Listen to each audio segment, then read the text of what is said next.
And now, a special edition of our show. This is John Carter, and welcome to Come to the Sunshine. My name is Andrew Sandoval, and this is Come to the Sunshine, and I'm taking you along on my trip to London to meet one of my favorite songwriters, John Carter. Hi there.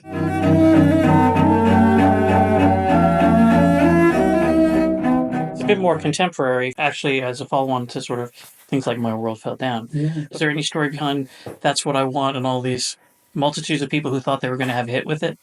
Because they all released singles. They all felt strongly about it, or the A&R people did. Yeah. I think I put that down to Peer doing their job, Southern music, and then doing their job properly and getting the song to these people. They knew who to contact. Yeah. We were just writers, and we said, you get on with it now. So that would be Song Plugger, right? Yeah. Mm. And so, do you remember anything about Song Pluggers in those days? Did Peer have a bunch of people, or did Well, Terry Kennedy was the song plugger at Peer. Yeah. And he was very good. He became a great friend, but he knew exactly who to contact.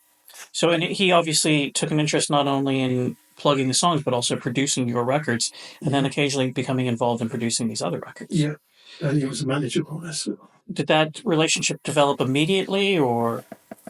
No, over time, probably, because, we weren't sure when we first came down that it was going to work. Obviously, you think, well, we'll try. And he was very enthusiastic. And, he sort of got us going and said, come on, write more songs. So he was very good for us. So through 63, you did 3 Carter Lewis records. None of them were that successful, but you did not only your songs, but you also did a Mitch Murray song. Were you getting familiar with other songwriters who were songwriters? We met quite a lot, and we all became friends, really, and sometimes you write with someone else, and Ken and I didn't do that very much, but there were people like Jeff Stevens who ended up writing with all sorts of people.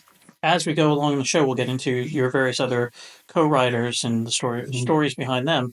Carter Lewis and the Southerners ends, and then the Ivy League begins in 1964 with What More Do You Want? Why the Ivy League versus Carter Lewis and the Southerners? I think we thought 3 voices would sound better than 2. Basically, that was the reason. And we knew Perry because he had an office in Denmark Street where we used to bump into.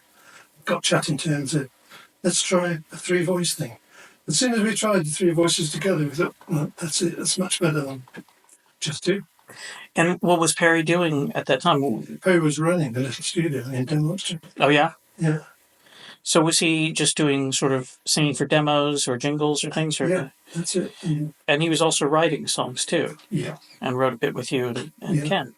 Oh, yeah. We wrote together quite a lot, especially when the Ivy League was formed. This first one, What More Do You Want, which came out in September of 1964, is a very interesting record. It's quite slow and deliberate. Boom, boom. Yeah. It's got it's almost got a sort of Phil Spector-esque sort of. It's very very another influence on us. Yeah, very moody and a big production rather. In a small way, it's a very big record.